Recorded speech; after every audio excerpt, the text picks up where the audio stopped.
J'ai bien noté votre deuxième demande de parole. Et je vous remercie de me l'accorder exceptionnellement. Mais c'est vrai que 2 minutes, c'est très court quand on a 3 personnalités de cette qualité en plus. Bon.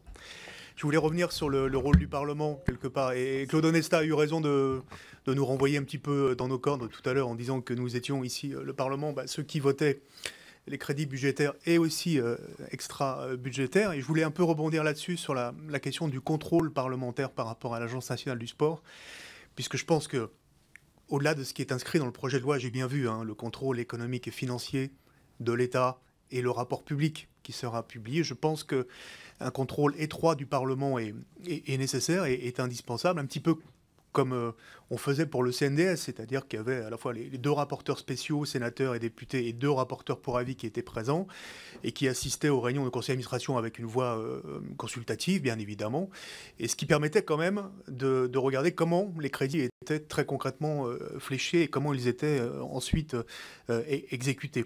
Je prends un exemple sur l'exécution budgétaire 2018. C'est ici que nous avons débattu du fait que, ça a été souligné par Frédéric Sanor tout à l'heure, même si les crédits de l'agence sont en légère augmentation en 2019, ils ont connu une diminution quand même très très forte en 2018. Et 54 millions d'euros sur la part territoriale, c'est vrai que ça s'est traduit par parfois moins 20, moins 30% pour les subventions de fonctionnement des clubs, qui n'ont pas bien compris le message qui était envoyé. Donc effectivement, il faut que les crédits qui seront fléchés désormais à l'agence puissent remonter. Et pour cela, il n'y a qu'une seule méthode, c'est effectivement le déplafonnement des taxes affectées, taxes Buffet, mais aussi les mises de la Française des Jeux. Et ça, c'est le boulot qu'on doit mener tous ensemble ici pour que, effectivement, on aille vers cet objectif de 3 millions de pratiquants supplémentaires. Juste un petit témoignage quand même pour terminer.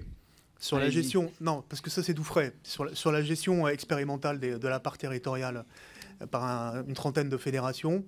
On a l'exemple, c'était le cas moi ce week-end à Saint-Étienne, de bénévoles à qui on a confié le travail qui était auparavant fait par les services déconcentrés de l'État, d'instruction des dossiers de l'ex-CNDS, et ça conduit à une surcharge de travail de 40 heures, plus le déplacement à Paris, donc il faut aussi regarder cette conséquence-là par rapport à la gestion.